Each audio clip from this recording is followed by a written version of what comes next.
ये स्टूडेंट्स हमारा question number 4। Which of the following pair of linear equation are consistent और inconsistent. हमें बताना है कि भाई जो पेयर्स हमें दिए हुए हैं, इन और भी पार्ट्स हैं स्टूडेंट्स इनके, वो हमने नेक्स्ट स्लाइड पे कन्वर्ट किए हुए हैं। उनमें सब में से हमें बताना है कौन सी इक्वेशंस भाई कंसिस्टेंट है और कौन सी इनकंसिस्टेंट है। कंसिस्टेंट क्या होते हैं स्टूडेंट्स? जिसके सॉल्यूशंस होते हैं, ऐसी इक्वेशन जिसका सॉल्यूशन हो। तो सॉल्यूशन भाई किस किस में होते हैं? एक तो होते हैं इंटरसेक्टिंग लाइंस में और कोइंसिडेंट लाइन में। अगर इन दोनों में से कुछ प्रूफ हो गया तो इसका मतलब क्या है? वो कंसिस्टेंट है। और इनकंसिस्टेंट क्या होते हैं? इसके सॉल्यूशन नहीं होते। सॉल्यूशन किसके नहीं होते? कौन सी इक्वेशंस के? पैरेलल लाइन की इक्वेशंस के। अगर पैरेलल लाइन की कंडीशन सेटिस्फाई हो जाती है, अब सेटिस्फाई कैसे करते हो ये हम आपको बताएंगे, हो जाती तो वो क्या होता है? इनकंसिस्टेंट। आगे कह रहा है इफ कंसिस्टेंट, अगर इक्वेशंस क्या हो जाए आपकी कंसिस्टेंट हो जाए तो भाई हमें क्या करना है? उनको सॉल्यूशन निकालना है उनका ग्राफिकली। तो स्टूडेंट्स अब देखते हैं अपना पहला क्वेश्चन। सबसे पहले हम इसको चेक करते हैं कि भाई वो कंसिस्टेंट है या इनकंसिस्टेंट है। अभी उससे पहले स्टूडेंट्स ये देखो, जो इक्वेशंस दी हुई है स्टैंडर्ड फॉर्म में नहीं लिखी हुई है। स्टैंडर्ड फॉर्म ये होती है कि इक्वल में 0 होना चाहिए। तो ये प्लस का 5 है ना, तो आप लेफ्ट हैंड साइड लेके आ जाओ। x प्लस वाई, प्लस का 5 इधर आके माइनस का 5 इक्वल टू 0। इसी तरह से ये वाली equation 2x plus 2y plus का 10 इधर आके माइनस का 10 इक्वल टू 0। अब देखो, अब हम यहाँ पे सबसे पहले लिखेंगे भाई a1 क्या है और a2 क्या है, b1 क्या है और b2 क्या है, और c1 क्या है और c2 क्या है। a1 क्या होता है स्टूडेंट्स? जो पहली इक्वेशन होती है ना, उसमें जो x के साथ होता है वो a1 होता है। तो यहाँ पे x के साथ क्या है? कुछ नहीं है तो 1, तो a1 हुआ 1। और b1 क्या होता है? जो y के साथ होता है, तो y के साथ क्या लिखो यहाँ पे? कुछ नहीं है तो 1।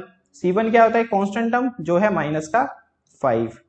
इसी तरह से a2 b2 c2 second equation में देखते हैं। तो भाई a2 है यहाँ पे 2, b2 है 2 और c2 है माइनस का 10।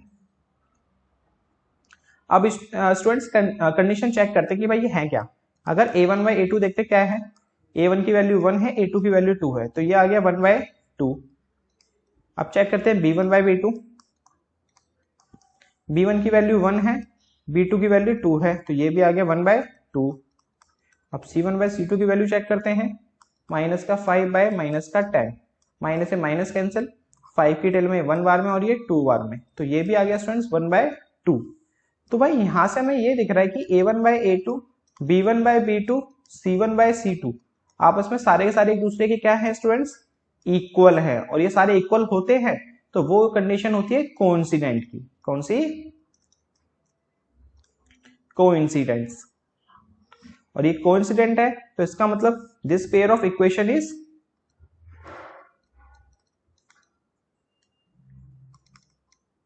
this pair of linear equation is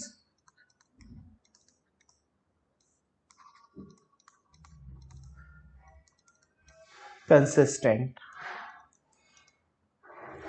अब ये कंसिस्टेंट प्रूफ हो गया। अब तो ये स्टूडेंट्स हो गए हमारी इक्वेशंस कंसिस्टेंट। अब हमें ये कंसिस्टेंट है तो भाई अब ग्राफिकल के थ्रू हमें इसे सॉल्यूशंस भी निकालने हैं। तो स्टूडेंट्स ग्राफिकली के थ्रू सॉल्यूशंस निकालने के लिए हमें क्या करना होता है? सबसे पहले जो ये इक्वेशंस है ना, इनके सॉल्यूशन निकालो, पर्टिकुलर सॉल्यूशंस, मतलब अलग अलग सॉल्यूशन, इनके पॉइंट्स निकालो कि कौन कौन से पॉइंट्स इसके अंदर सेटिस्फाई कर रहे हैं। वो निकालने के लिए हमें क्या करना होता है? इसको रब कर देते हैं। हाँ, वो निकालने के लिए भाई हमें करना है, एक बॉक्स बनाना है पहले तो। एक बॉक्स में लिखना है x और एक बॉक्स में लिखना है y। अभी हम देख रहे हैं किसके points? x plus y equal to 5 के। तो अब x और y की कोई सी भी एक वैल्यू मान लेते हैं। लेट करते हैं x अगर हमारा 0 है, अगर स्टूडेंट्स x की वैल्यू हमने 0 लेट करी है तो भाई इस इक्वेशन में x जगह 0 पुट कर दो। 0 प्लस वाई इक्वल टू 5, 0 का कोई मतलब नहीं, तो यहाँ से y की वैल्यू कितनी आ गई? 5। तो ये आ गया 5। अब इसी तरह से कोई सी अब एक इक्वेशन और पुट करो, चाहे x की हो चाहे y की, कोई सी भी जो आपका मन करे। मान लो हमने y को कर दिया पुट 0। 0 मैं इसलिए कर रहा हूँ स्टूडेंट्स क्योंकि 0 ना बहुत इजी क्वेश्चन हो जाएगा और ज्यादा कॉम्प्लिकेटेड नहीं बनेगा। कॉम्प्लिकेटेड मींस कॉम्प्लिकेटेड तो जब भी नहीं बनेगा, सिंपल सी इक्वेशन है, मींस 0 पुट करेंगे तो भाई हमारी ज्यादा सॉल्व नहीं करना पड़ेगा इक्वेशंस को। तो देखो भाई x प्लस ये 0 बन गया इक्वल टू 5। 0 का कोई मतलब नहीं होता, तो x की वैल्यू 5 आ गई। ठीक है ना? तो भाई जब y की वैल्यू 0 थी तो x की वैल्यू कितनी मिली हमें 5। इसी तरह से स्टूडेंट्स दूसरी इक्वेशन भी देख लेते हैं। अब इसका भी एक बॉक्स बनाओ, इसी तरह से इसके सॉल्यूशंस निकालो। यहाँ x यहाँ y।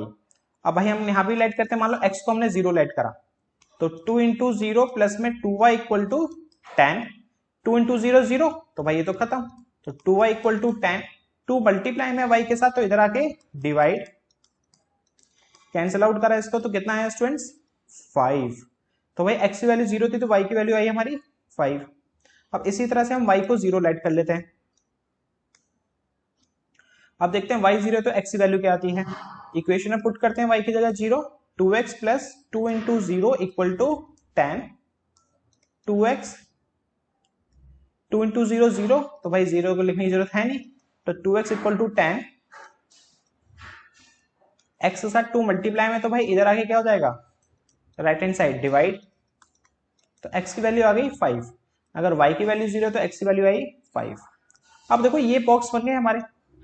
अब इतने ये बॉक्स बनाने के बाद अब बढ़ते अपने ग्राफ की तरफ और इनको करते हैं प्लॉट, और वहां पे प्लॉट करके फिर इन पॉइंट्स को ज्वाइन कर देंगे तो हमारा क्या बन जाएगा स्टूडेंट्स ग्राफ, और वहीं से फिर इसके सॉल्यूशंस भी निकल आएंगे।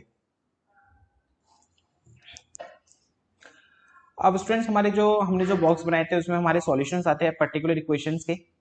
अब इन्हीं पॉइंट्स को जो पॉइंट्स आए 0,5 5,0, अब इनको रिप्रेजेंट करेंगे कहां पे हम ग्राफ्स पे। तो भाई पहले बनाते हैं अपना एक ग्राफ कार्टेशियन प्लेन।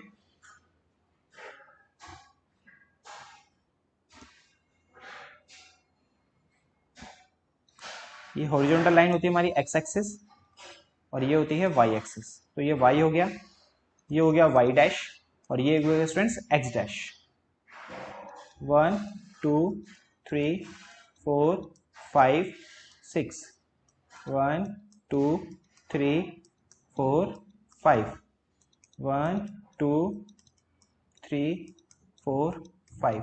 लेकिन ये सारे होते हैं हमारे इस तरफ के माइनस के। इसी तरह से -1 -2 -3। अब देखो पहला पॉइंट है स्टूडेंट्स हमारा पहली इक्वेशन का x plus y equal to 5 का, x की वैल्यू 0 y की वैल्यू 5, तो पॉइंट हुआ 0,5 का।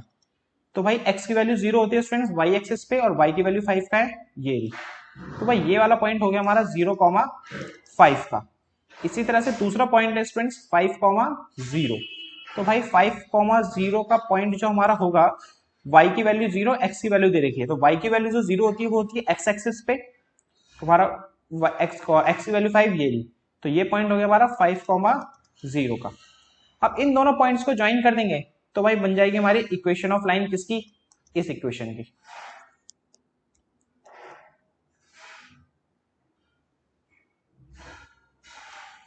तो भाई ये ग्राफ बन गया किसका x plus y equal to 5 का। इसी तरह से स्टूडेंट्स सेकेंड इक्वेशन है ना हमारी, इनके भी पॉइंट्स को प्लॉट करते हैं फिर इसका भी ग्राफ बना लेते हैं। तो भाई पहला पॉइंट है x की वैल्यू 0 y की वैल्यू 5, तो मींस 0,5 और 0,5 स्टूडेंट्स यहीं आएगा। दूसरा पॉइंट है 5,0, तो भाई 5,0 यहीं आएगा। तो इसका मतलब ये हुआ कि जो हमारी सेकंड इक्वेशन है वो इसी के ऊपर ओवरलैप हो जाएगी, वो सेकंड इक्वेशन भी क्या हो जाएगी इसी के ऊपर ओवरलैप। तो मतलब ये जो लाइन बनी है हमारी, जो ग्राफ बना वो x plus y equal to 5 का भी है और ये 2x plus 2y equal to 10 का भी है। तो इसका मतलब में यहां से ये चीज समझ आती है कि जो देखो पहली इक्वेशन ऑफ लाइन थी वो दूसरी इक्वेशन ऑफ लाइन इसी पे ओवरलैप हो गई है, और ओवरलैप हो गई तो कितनी बार कट आउट कर रही है इनफाइनाइट टाइम्स। तो मींस इसके कितने सॉल्यूशंस होंगे students, infinite solution, infinite solution. अब हर एक सॉल्यूशन को लिख तो सकते नहीं है हम, तो सिर्फ यहां पे लिख देंगे इस इक्वेशन में कितने सॉल्यूशंस है स्टूडेंट्स, इनफाइनाइट सॉल्यूशंस है।